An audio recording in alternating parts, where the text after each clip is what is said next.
Hello and welcome to the Sporting Life and Time Form preview of Qipco British Champions Day at Ascot on Saturday, October the 15th. A brilliant card, headlined by the brilliant Baaeed. And talking of brilliant, we've got Matt Brocklebank and Richard Mann on the panel to discuss all the action.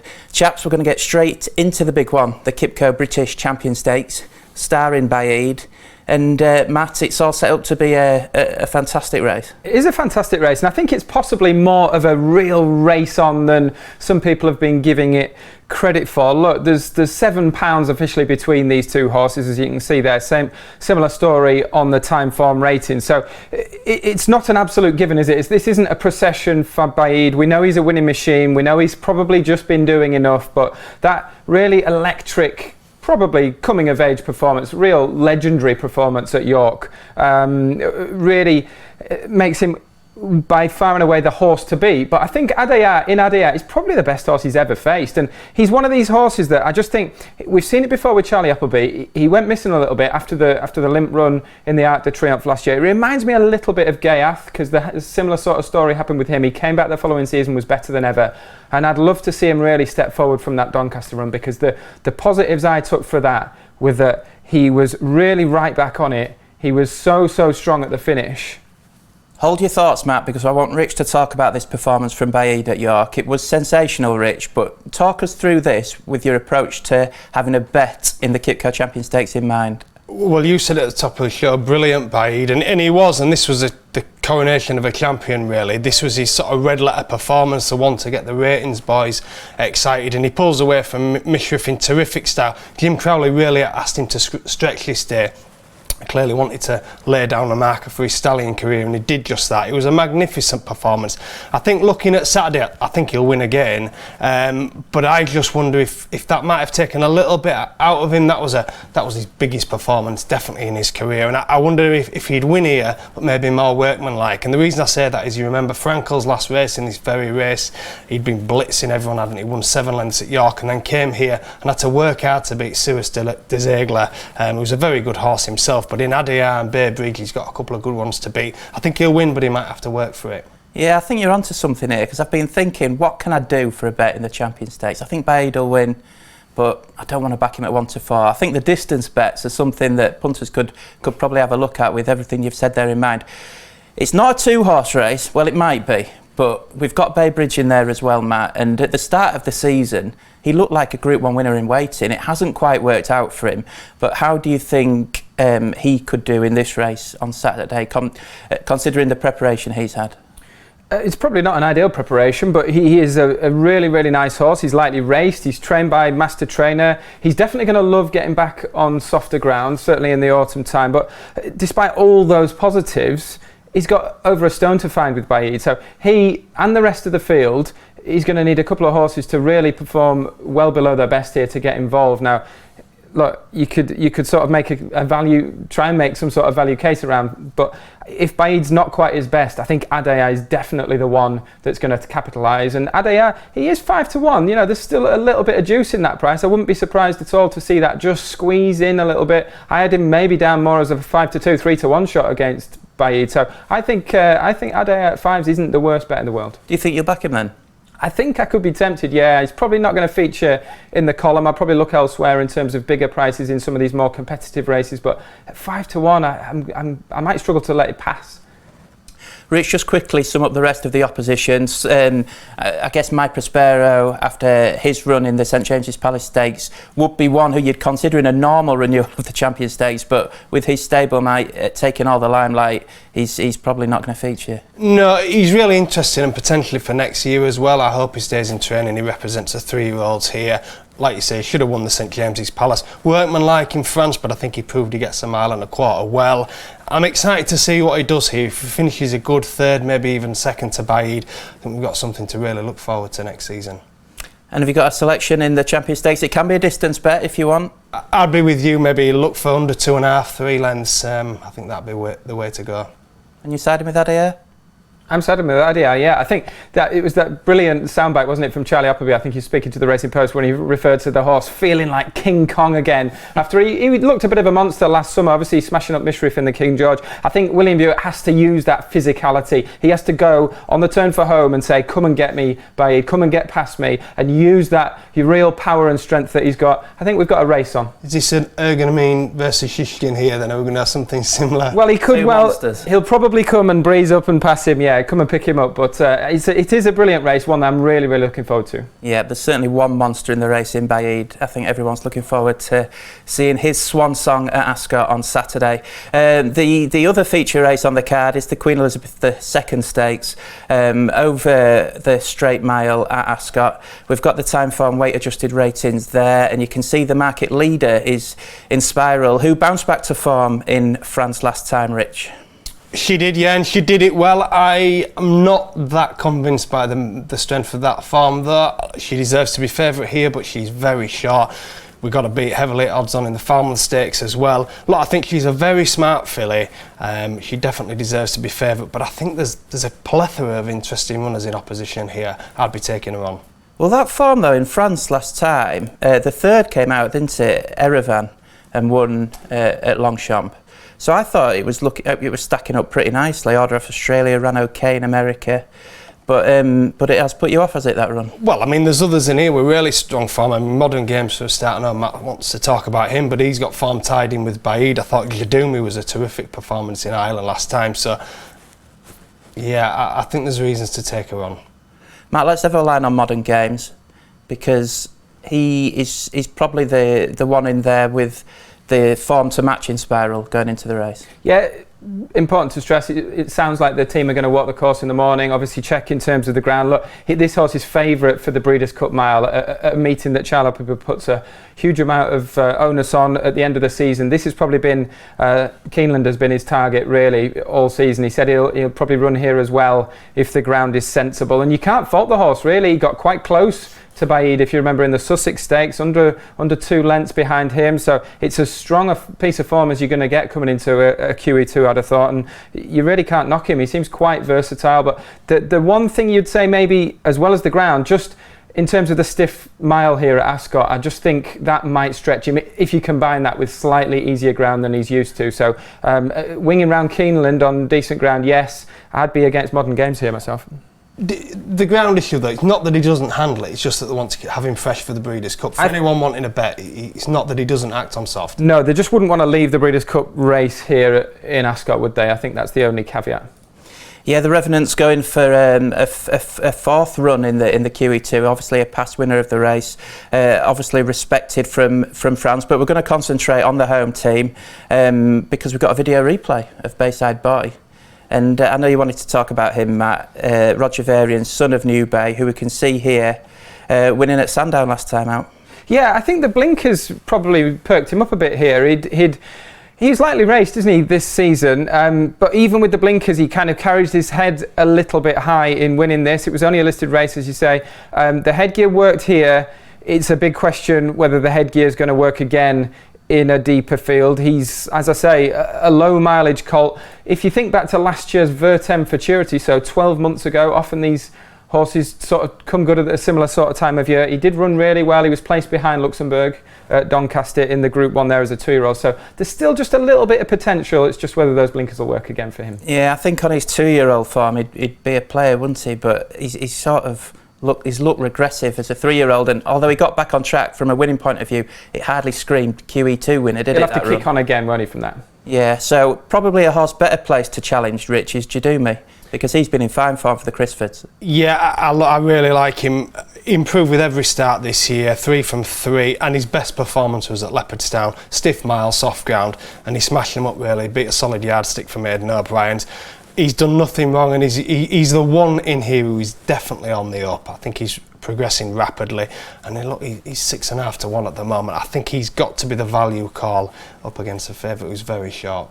Value call, Jadumi for Rich. Matt, in the Sporting Life podcast the other day, Graham Cunningham made a strong case for Tempest.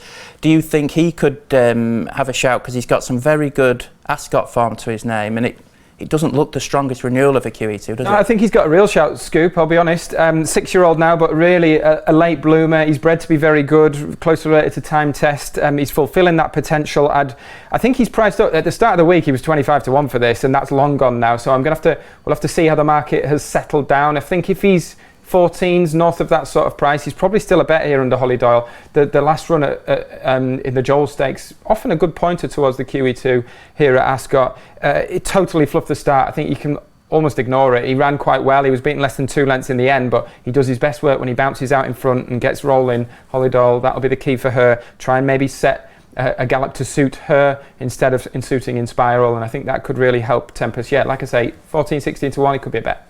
So he's your selection? Yeah, he'd be my tentative selection if we're getting the right price. And you're a Jadumi man? Yeah, probably all in each way, Jadumi. Okay, I must admit I'm struggling to see past In Spiral, and although I'm trying to think of a more inspired selection, and hopefully I might do by Friday evening, I think John Gosden's filly could take all the beating in the Queen Elizabeth II Stakes. 2 strong favourites in the Champion Stakes and the QE2. The sprint, the British Champion Sprint, looks a little bit more wide open. We've got a big field, we've got a lot of Ascot specialists, and we've got a time form ratings graphic on the screen headed by Kinross, Matt, but is it going to rain enough for him? I don't know is the honest answer. I think he's obviously very, very effective in soft ground, and I think if it comes up genuinely soft ground, Kinross is the horse that they all have to beat here, and I think he's probably, along with Creative Force, last year's winner, he's kind of like the obvious real Group 1 horse, isn't he, in here? Because otherwise there's a lot of very good Group 2 horses. Obviously you could argue Naval Crown, having had quite a good year himself as well, but Rohan's still got to make that leap, hasn't he, to Group 1 level, and the others as well. But Kinross is definitely the horse to beat. He was unlucky in this race last year. He's never actually won over 6 furlongs, but he was sort of knocked to the side last year and didn't get a run. That is the crucial point, isn't it? He's never won over 6 furlongs, and you know, he's against a lot of 6 furlong specialists here, including Rich Rohan, who absolutely loves Ascot, and I know that you're quite sweet on him. Yeah, I am. What's he won? 2 Walkingham's now. He won a Group 3 at Ascot over course and distance last time. He ran a terrific race at Haydock behind Minzel on a track that we knew wouldn't suit him. I think he's got an awful lot going for him. Actually, as well, drawn in stall 6. I know high has been the way to go on the sprint course here this year, but I think you want to be low in this race. The stalls are going to be on the far side for starters. Should track go bears go through. I think Rowan's got an awful lot going for him. I'd be against Kinross, for me, unproven at the trip. I think he's a wild price, to be honest. He's been doing all his winning over 7. Rohan for me. There's so many we can go through here with chances. Brad the Brief comes into this on the back of a long break, Matt, but his form from earlier in the season gives him a chance. It definitely gives him a chance. What we know with Brad the Brief is that he goes well fresh as well. He handles soft ground. I'd say they've been waiting all along for a bit of decent ground. And he was probably better than ever when winning the Group 2 at the Curragh earlier this year. I suppose in terms of official ratings, on the back of that run here, he went into this rated 109. He came out of it with 115. Now, that's mainly due to a case of you. Group 1 winner was in behind, and Glenn Shiel, who had a fairly chunky rating as well, was in behind as well, but Glenn Shiel's retired since, and A Case of You's not quite looked the same horse as well. So in hindsight, I'm just wondering whether the ratings people have just overreacted ever so slightly with this. He's a cracking horse. He's probably, as I say, better than ever this time around, but on the back of that long break, I quite liked him going into Haydock. He was obviously a non-runner that day because it came up incredibly quick for the Haydock Betfair Sprint Cup day. But I liked him at Haydock because he's good at Haydock, but he's untried at Ascot. He'll love a bit of juice in the ground, won't he? Absolutely, yes. Yeah. Rich, we're going to come to you for the Godolphin pair because Creative Force heads the market, ridden by William Buick, and we've got Naval Crown in there as well, obviously from the same stable. Both have claims on the best form. Obviously, Creative Force won this race last year. How do you sum up the chances of these two? Well, first thing, really interesting. All season, William Buick has wanted to ride Creative Force, and James Doyle's had to ride Naval Crown, but that worked against Buick at Royal Ascot. Naval Crown coming out on top in the Diamond Jubilee. Good run from both of them actually in the July Cup again, but once again it was Naval Crown who came out on top. Both finished behind alcohol free.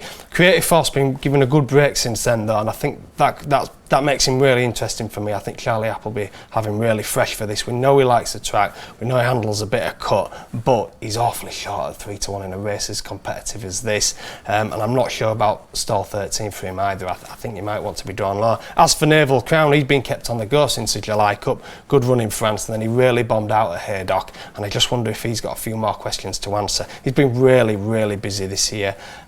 Look, he's had a month off, but whether that'll be long enough, I'm not too sure. I'd be with Creative Force of the two, but I wouldn't be backing either. The Irish Challenge on Champions Day isn't massively strong, but they've got a few interesting horses in this race, Matt. You've got the likes of Tenebrism for Aidan O'Brien and Castlestaff Fozzie Stack, who I thought ran a cracking race last time in the Flying Five with a view to moving back up to 6 if he gets the breaks. He's a bit of a hostage to fortune, this horse, but I think he's got a big one in him. Come on, say it, Scoop. He's a proper Jamie Spencer horse, isn't he? This could be fun watching him, couldn't it? I don't think it's quite going to be sole power. Point him out there, Matt. Well, yeah, he's towards the near side with the yellow cap, kind of weaving in and around at the back, travelling really strongly. Look at him. With the white sort of armlets there. Oh, he gets no run. He doesn't exactly motor home, does he? He's the horse. I'll lay it on the table. I backed him anti-post 33-1. He did shorten up a little bit on the back of that, and you can sort of see why. I'm not sure I'd be mad about him around 16-20-1. We'll see how the market pans out, but yeah, Jamie Spencer, he's going to be sort of an each-way play, isn't he, I think, for some people, but he's lightly raced, and he pushed Perfect Power quite close, didn't he, in the middle part last year. He was second in that, so obviously, again, another one, his time of year, but I wonder if he's had maybe one or two ailments. We haven't seen him much at all this season, so rather than just them waiting for the autumn, it might just have been a question of a couple of hold-ups earlier on. Yeah, I thought it was interesting, Jamie Spencer, he's obviously picked up this ride, but he's been going over to Ireland a little bit to ride for the Stacks, which I found a little bit unusual, eye-catching, should I say. So he's clearly making some sort of connection with the yard. Big chance for him to have a big winner here. I fancy one in this, lads. I like Garrus for Charlie Hills. I do. I think he could have run a few in this, likes of Cardam and even Pogo dropping back, but he's gone with Garrus, who ran a career best last time in the Prix Maurice de Guise when he was beaten by Highfield Princess and Minzal and finished ahead of Rohan. And I just think at 25-1 or thereabouts, he's massively overpriced. He goes really well fresh. That's a nice angle with him coming in here. But what are your two selections? I'm going to go with Rohan, but I must admit you frightened me a little bit with the case for Garrus. I think he's very interesting, but Rohan for me. We're going low, aren't we, in the draw?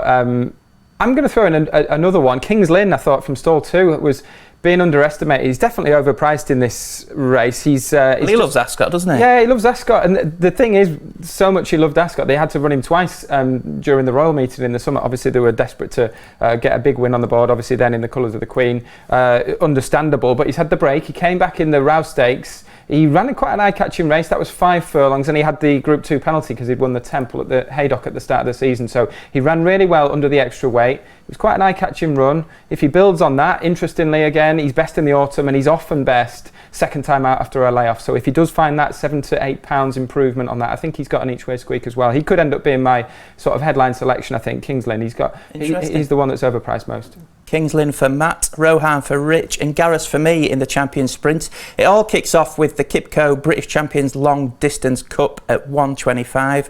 We've got no Kyprios, we've got no Stradivarius, and we've got a Trushan on a bit of a retrieval mission. So is this one favourite that we want to try and have a go at? Definitely, yes. I think this is probably going to be my strongest fancy of the day, which is Eldar Eldarov, and the price has contracted understandably midweek. There was a couple of question marks of whether he was going to run here or maybe wait for a race in France, but the case for him is extremely clear.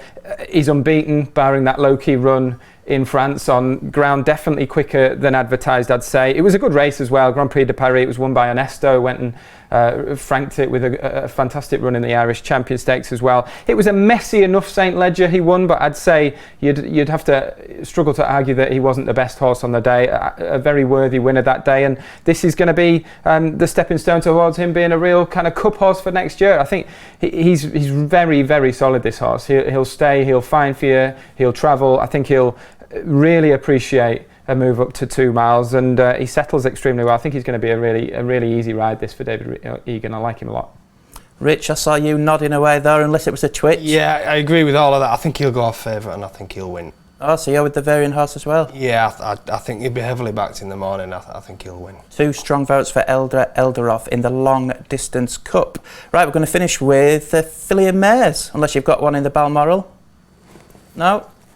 Blank faces. We'll stick with the filly and mares. We'll hold that back.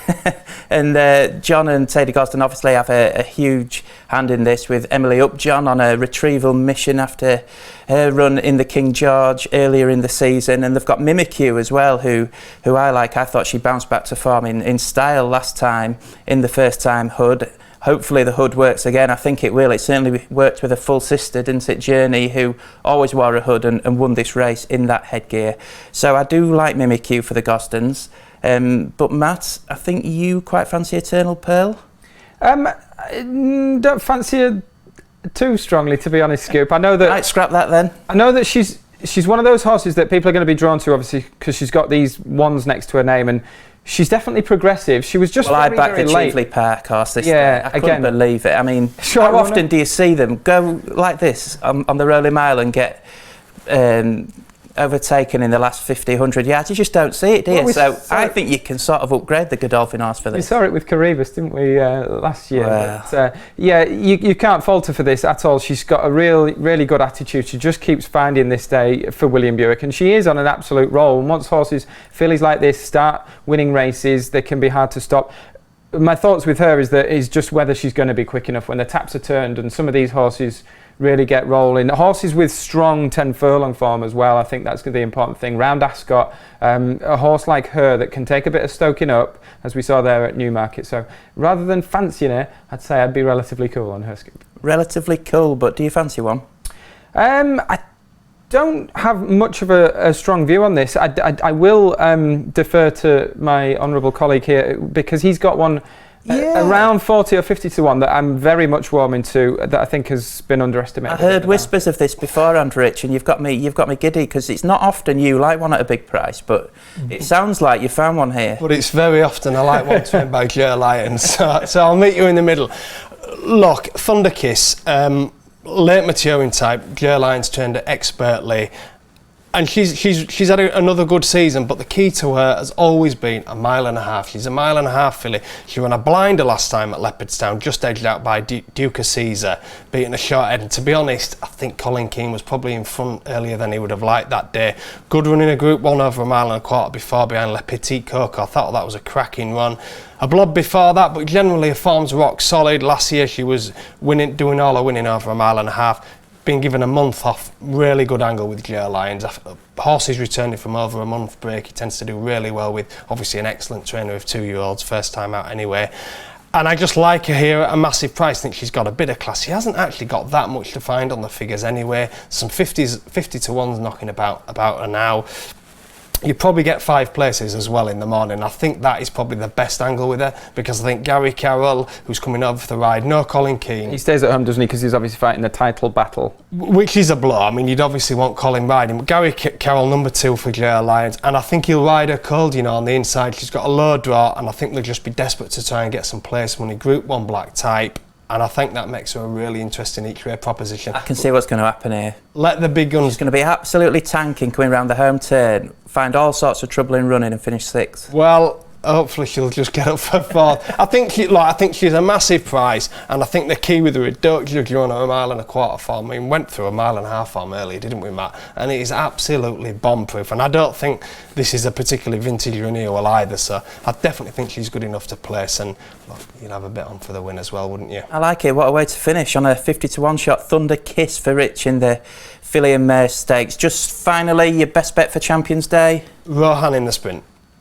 Eldarov will win the Stayers in the first race. The long distance cup for Matt, and Mimikyu for me in the fillies and mares. Thank you for watching. Enjoy Champions Day. Good luck with your wagers, and we'll be back again next week.